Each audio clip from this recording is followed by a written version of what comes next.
Hey y'all, and welcome to the Hillbilly Chicken Ranch. I'm Susan, I'm your hostess today. We are going to take a little trip to the kitchen to do some T-Fal pressure canning with Miss Lori's from Whippoorwill Holler from a video that she recently did on her Hotdog Chili Sauce.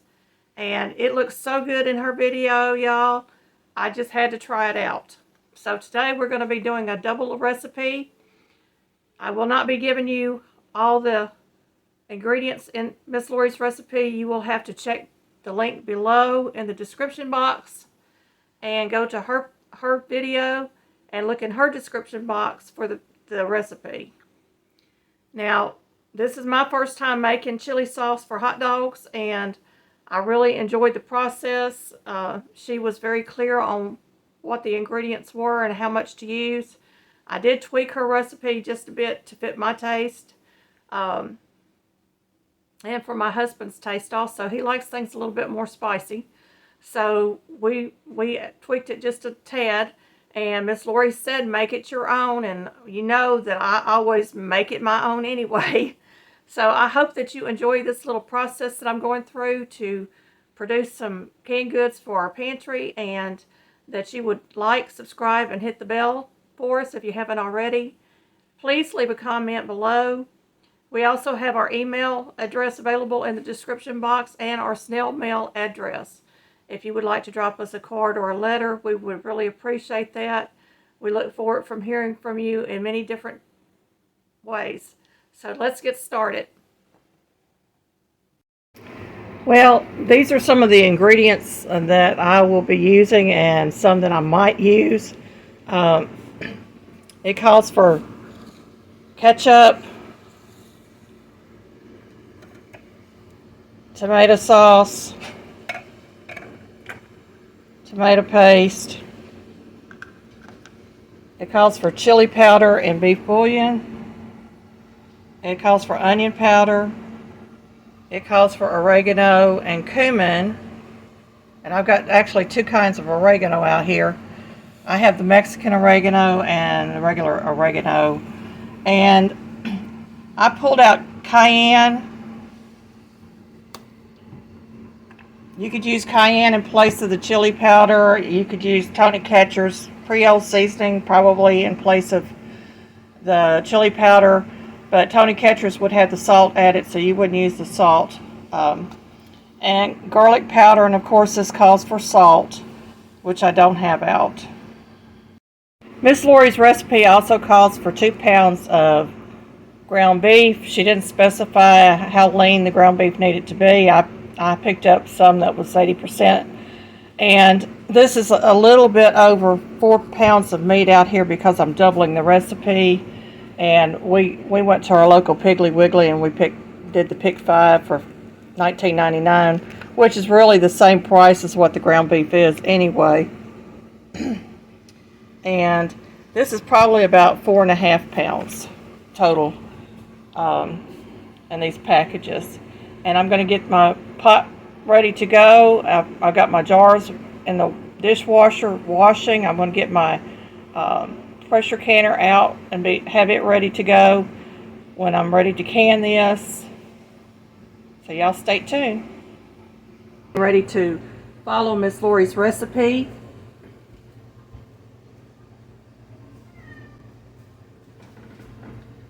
Okay, her recipe is 2 pounds of ground beef, and I'm not going to tell you the measurements of everything just because it is her recipe, but I'm going to show you that I'm dumping everything into the pot together.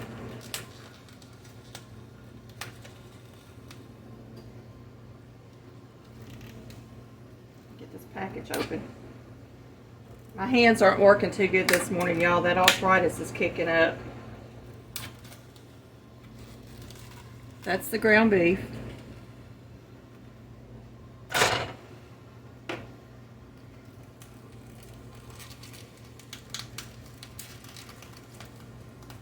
Boy, they really wrap this stuff. Huh.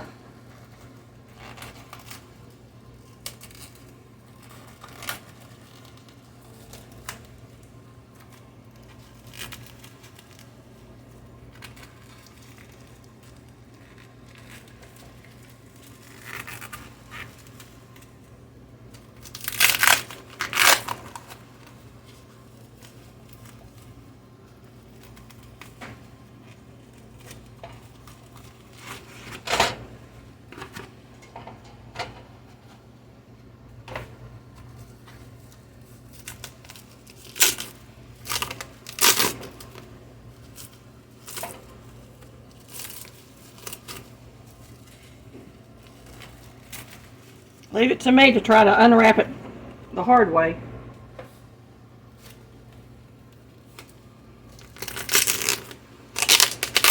I'll leave Miss Lori's recipe in the description box below. It's on her YouTube channel, and it is in her description box, and you can actually watch her video how she makes it and what she serves it with. Now it calls for,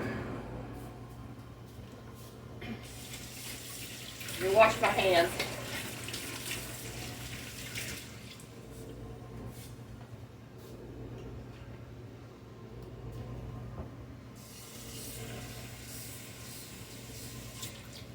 Calls for water.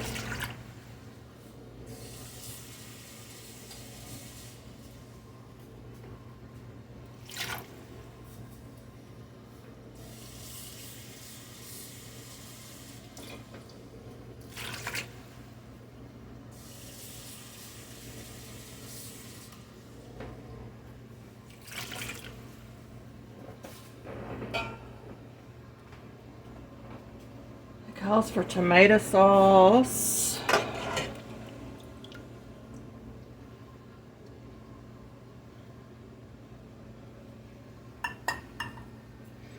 And tomato paste.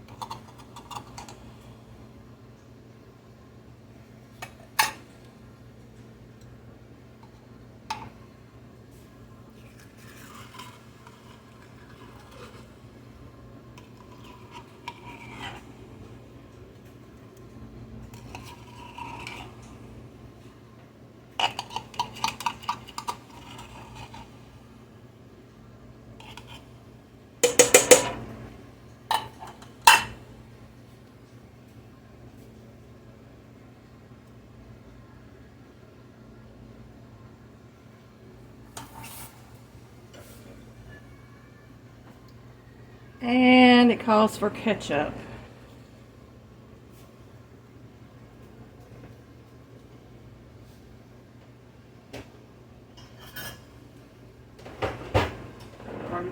And y'all remember that I'm doubling this recipe.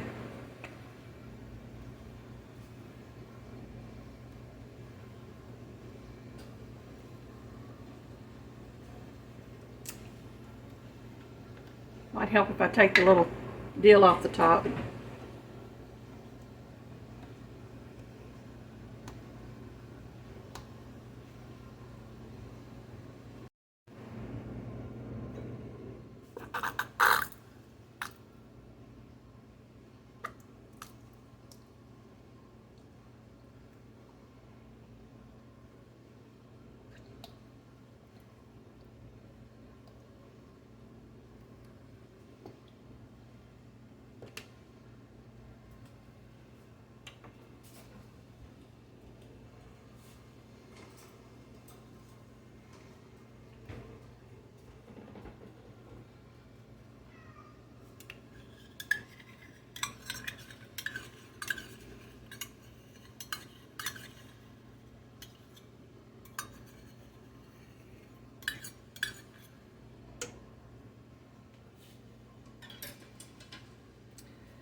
Okay, it calls for beef broth, and I've got this Tones beef broth, beef base, and this jar actually had a teaspoon left in it, so that will make 1 cup of broth, and I only need a half a cup per thing, so we're going to pour that in there, and that makes a really good broth.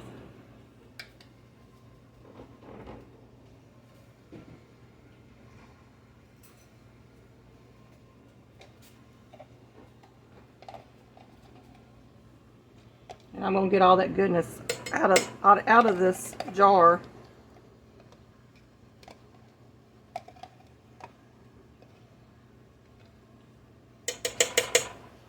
These plastic jars are really good for storing stuff too, y'all. If you wash it real good, you can store store items in it. I wouldn't store dry goods, you know, that you're going to eat, but you could store sewing notions and stuff like that, or screws, and you can write on the outside what's in the jar. Okay, moving along. I need one. I'll do this one last because it's liquid. I forgot to have this out. Chili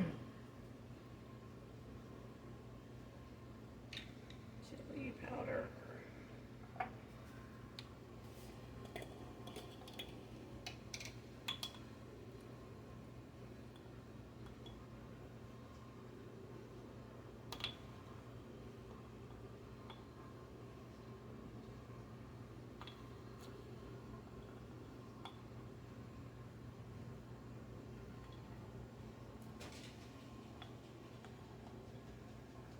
That's the chili powder going in.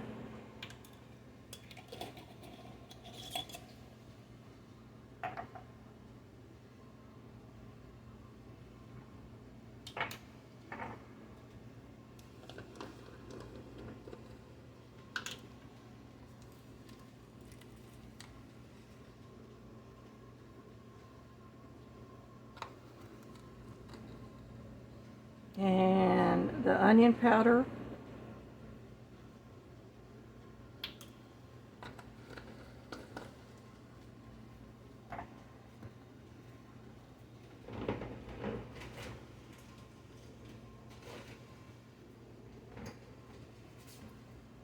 My salt.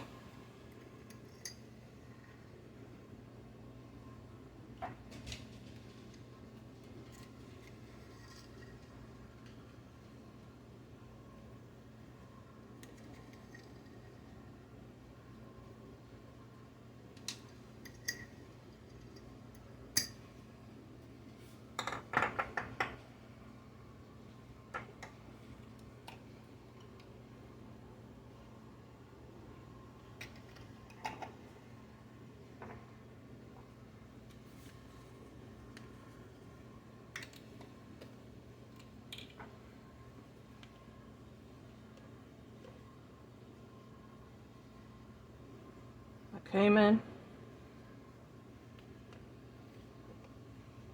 And I'm pretty sure you could use the cumin seed if you didn't have ground cumin.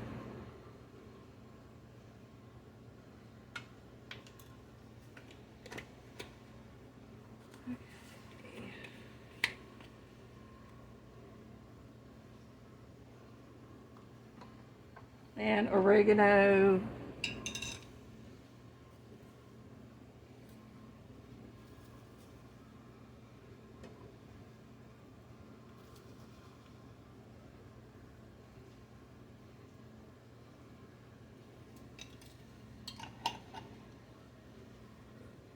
And my brown sugar.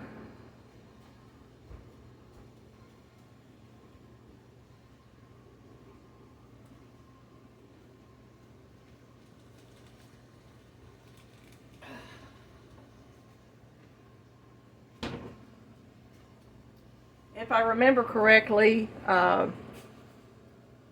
she did the brown sugar and a medium onion chopped at towards the end. So we're gonna get this started.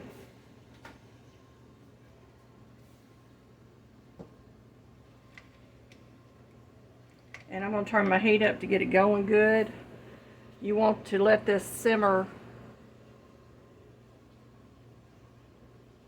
one hour. And she said in her video that you can add more liquid if you need to, and to taste and check the spice content for your taste.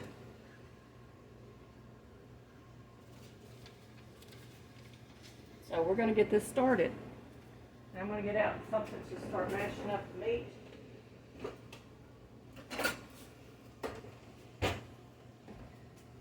I got my dough hook out.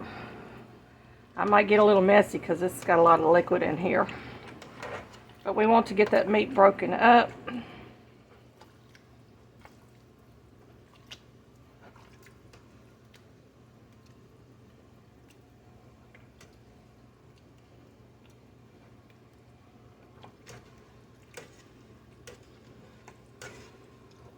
just goes to prove that you don't have to have fancy tools in your kitchen to break up hamburger meat, y'all.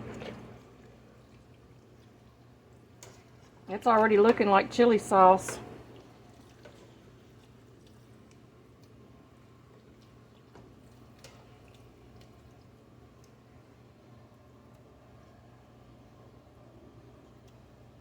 And I'm a hands-on cook, y'all.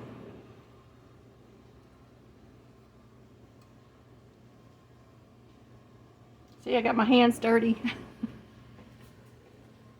Get my hands washed now.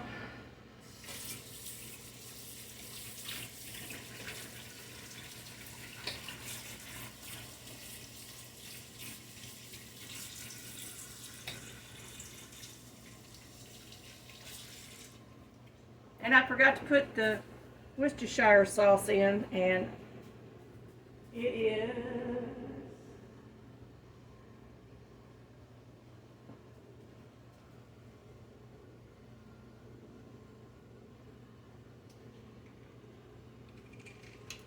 slide that top off.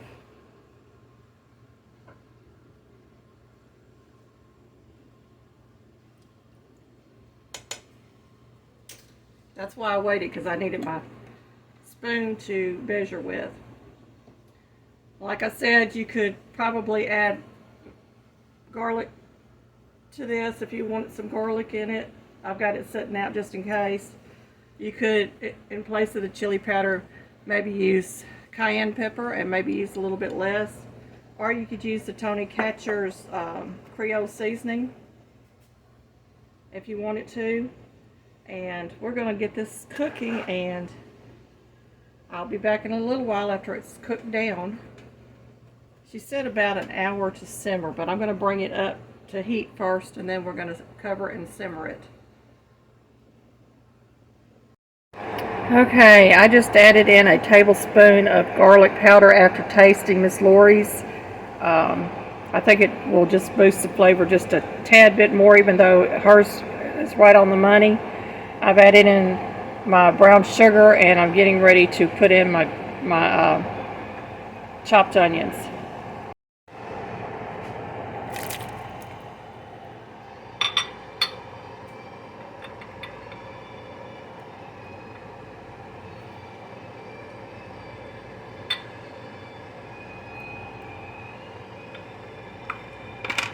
And we are about 30 minutes in to the cooking process.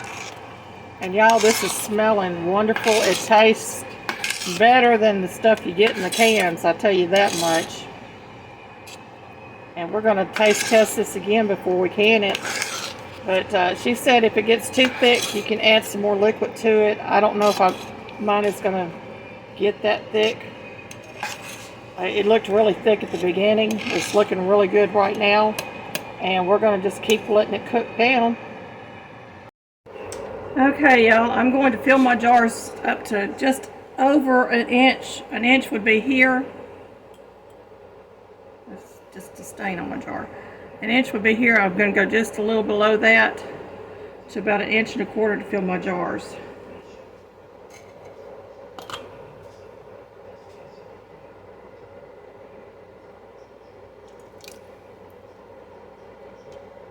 And I'm going to, even though my jars are hot, I'm just going to go ahead and temper the ones that I'm filling. And these jars came directly out of my dishwasher. They are hot.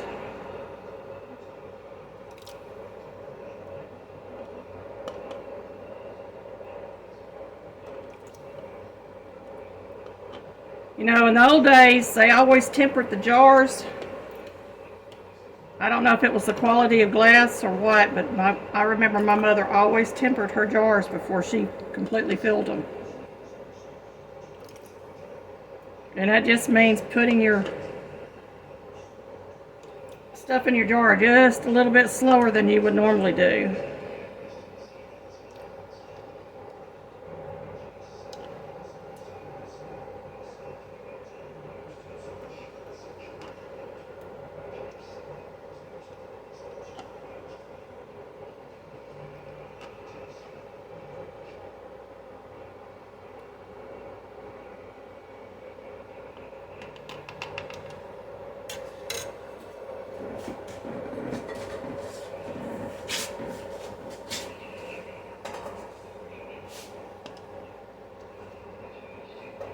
gonna, even though this is mostly liquid, I'm still gonna debubble.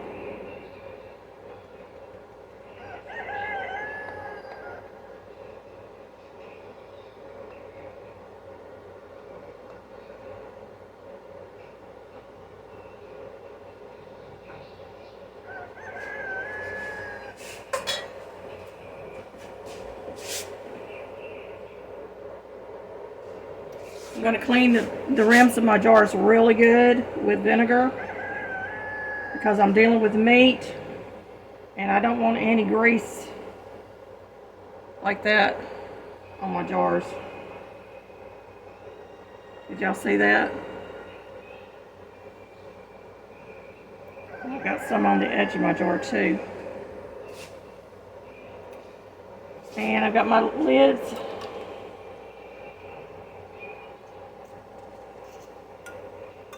Being careful not to touch the gaskets on them. Get them centered on my jars. And this tool is to hold your jar with while you tighten your band. And I'm just going finger tight.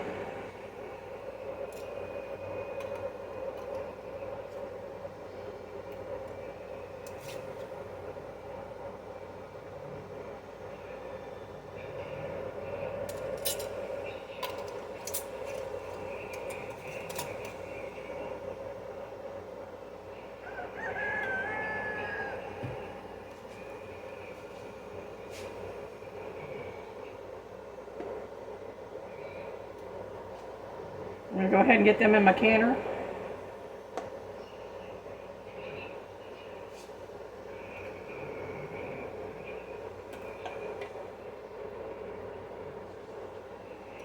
And I'm going to continue off camera getting my jars filled up and getting them loaded into my canner. I do have my vents off in the area. My ceiling fan is off. I'm turning off this fan over my stove because I forgot to turn it off. Alright, y'all. I went through the process of allowing it to steam and vent for 10 minutes. Then I brought my canner up to pressure and I had a good full head of steam coming out of my vent. And I set it on number 2, which is 10 pounds of pressure, which is what is required for my altitude. I got my canner pressure up to between 9 and 10 on my gauge because my gauge is off. Before I even put my canner on my stove, I made sure the burner was level. And now I am turning my burner off. It has been processed for 75 minutes for pints. If I did quarts, it would be 90 minutes. I'm going to allow this to cool for 40 minutes. That's according to T-Fal. I called the hotline when I first got my canner to find out how long it would take, and they said 40 minutes for it to come down off of pressure. Once it comes down off of pressure, I can remove the lid, but my nipple over here has to be down on this side. The nipple right here has to be down in order for me to open this. And my gauge back here will be on 0. The canner will still be hot. And I will be able to remove my jars at that point. And we will see what the finished product looks like. We have 8 pints, and y'all, they are boiling hot.